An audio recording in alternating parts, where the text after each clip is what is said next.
We're taught to believe that markets are free, that stability is normal, and that economic crashes are just random, unfortunate accidents. But what if I told you that market stability is a carefully constructed illusion, an illusion designed not for you and me, but for the tiny elite who control money itself?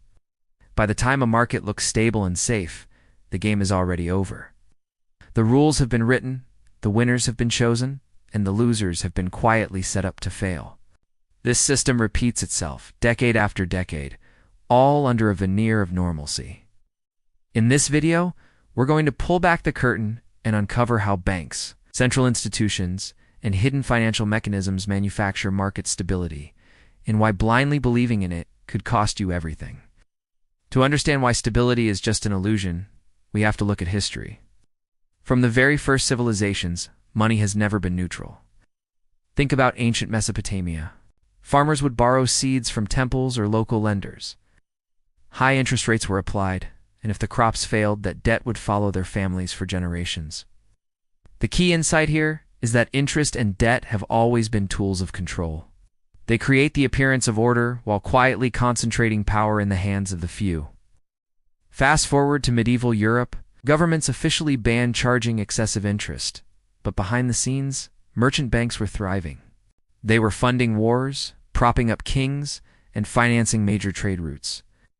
By hiding the mechanics of how money really worked, these institutions made instability invisible to most people. Now, in our modern world, central banks have taken the place of kings and merchants as the ultimate controllers of stability. They present themselves as neutral, even benevolent, but their decisions predetermine winners and losers long before the average person has a chance to react. The idea that markets are naturally stable is actually pretty new.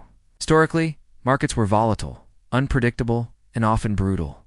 So where did this idea of manufactured stability come from? First, central banks were created. Their public mission was to stabilize currencies and prevent collapses. But in reality, their primary job has always been to protect creditors and the financial elite. Then you have interest rate policies. These rates aren't set by some random act of nature. They are carefully manipulated to create predictable outcomes for large institutions. And finally, regulatory frameworks. They are designed to prevent a total collapse of the system, but they almost always favor the biggest players. Take the Federal Reserve, founded in 1913. Its public mission is to provide stability, manage inflation, and prevent financial panics. But its hidden function is to ensure that when crashes happen, wealth is transferred upward, not downward. The twist is that every major reform or new policy promises stability, but what it really does is lock in systemic inequality and strengthen the market illusion. By the 20th century, central banks had perfected the art of market engineering. They learned to manipulate liquidity, adjusting the amount of money in the system to either prevent crashes or allow for controlled collapses. They mastered rate signaling, communicating their future moves to the markets so that insiders could position themselves to profit first. And they became experts in crisis management, publicly declaring emergencies while quietly protecting the elite. A perfect example is Black Monday in 1987. The stock market fell over 20% in a single day. The Fed intervened quickly to restore confidence. But what didn't get reported in the headlines? The big banks had already hedged their positions.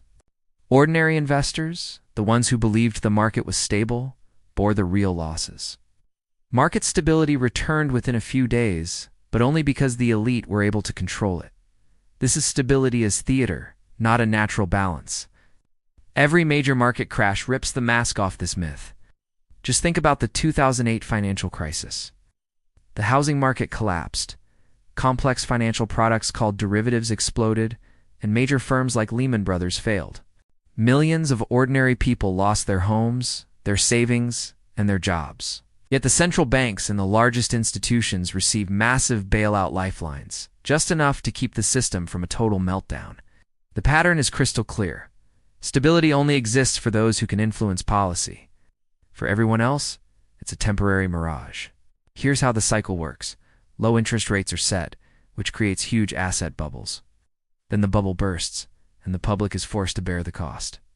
The banks and central institutions intervene, and things appear stable again. The system looks resilient, but it's resilience for the few, not for the many. The fallout from these manufactured cycles is enormous. Most obvious result is wealth concentration. During crises, the top 1% gain control over assets at bargain prices. This creates generational debt, trapping families and small businesses in a cycle they can't escape. It also leads to a massive erosion of public trust. Citizens are led to believe markets are safe, but the truth is that stability is never guaranteed for them. Imagine a large ship sailing through a stormy sea. Only the captain and his senior officers have life jackets. When the storms hit, passengers drown, but the captain and his crew always stay safe. That's the financial system in a nutshell. After every crash, we hear calls for reform. After 2008, we got the Dodd-Frank Act, new banking accords, stress tests, and capital requirements. The problem is, these are all surface-level solutions.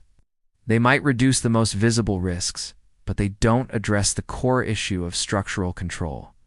Ask yourself, who sets interest rates, gets first access to liquidity when a crisis hits? Who really benefits when the market is declared stable again?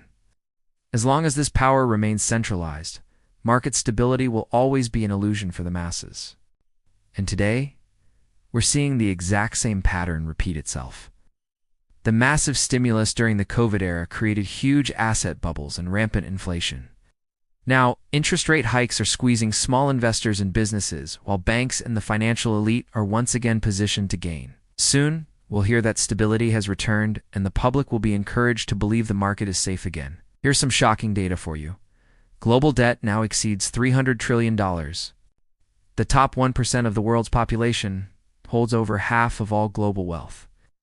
And shifts in interest rates redistribute money from the bottom to the top faster than wages can ever grow. The lesson is simple. Stability is never natural.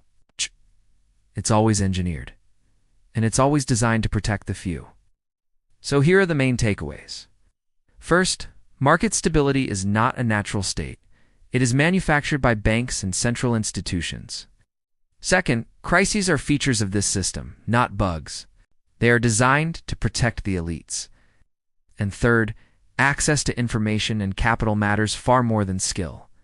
Understanding the hidden rules of the game is critical.